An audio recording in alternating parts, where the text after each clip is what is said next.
এই মুহূর্তে আমরা দেখতে পাচ্ছি বিএনপির ভারপ্রাপ্ত চেয়ারম্যান জনাব তারেক রহমানকে।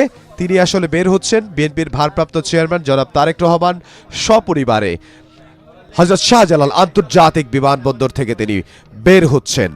তার সাথে রয়েছেন তার স্ত্রী ডক্টর জুবাইদা রহমান, তার মেয়ে জাইমা রহমান।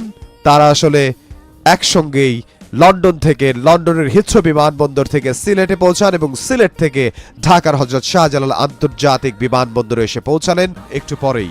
এবং আমরা দেখছি যে সপরিবারে বিএনপির ভারপ্রাপ্ত চেয়ারম্যান জনাব তারেক রহমান তিনি বের হচ্ছেন হযরত শাহজালাল আন্তর্জাতিক।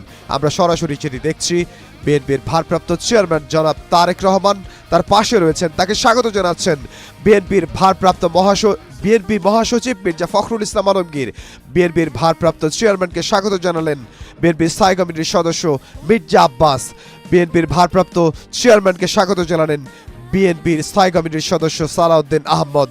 বিএনপির স্থায়ী কমিটির সদস্য যারা, তারা আগেই হযরত শাহজালাল আন্তর্জাতিক বিমানবন্দরে তাকে স্বাগত জানানোর জন্য, তাকে শুভেচ্ছা জানানোর জন্য উপস্থিত হয়েছেন। আমরা একটু আগেই বলেছি, এখন এই বিএনপির গয়েশ্বরচন্দ্র রায়, আমরা তাকে দেখছি বিএনপির স্থায়ী কমিটির সদস্য, তিনি স্বাগত জানাচ্ছেন বিএনপির ভারপ্রাপ্ত চেয়ারম্যান তারেক রহমানকে।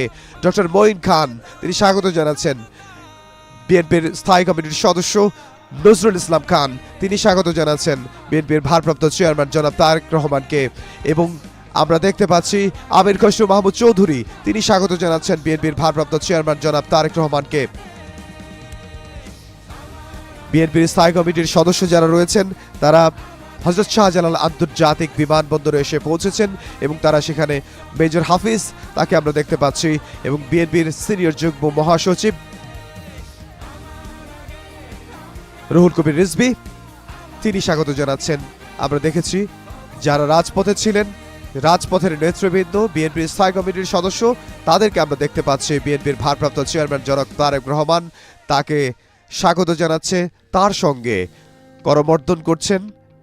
এবং বিএনপির ভারপ্রাপ্ত চেয়ারম্যান জনাব তারেক রহমান তিনি এসে পৌঁছেছেন এবং একটু পরেই তিনি বিএনপির স্থায়ী কমিটির সদস্যদের নিয়ে তিনি পৌঁছবেন যেখানে লাখো জনতা অপেক্ষা করছেন বিএনপির ভারপ্রাপ্ত চেয়ারম্যান জনাব তারেক রহমান তার জন্য, তাকে এক নজর দেখার জন্য সেখানে অপেক্ষা করছেন। আমরা এখন সরাসরি দেখতে পাচ্ছি যে চিত্রটি, এবং আমরা দেখতে পাচ্ছি যে আত্মীয় স্বজন যারা রয়েছেন, বিএনপি চেয়ারপারসন বেগম খালেদা জিয়ার যে বোন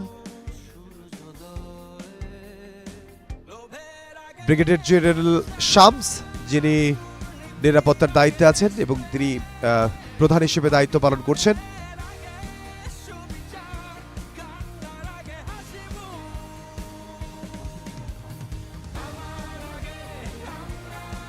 মেজর জেনারেল শামসুল ইসলাম খান,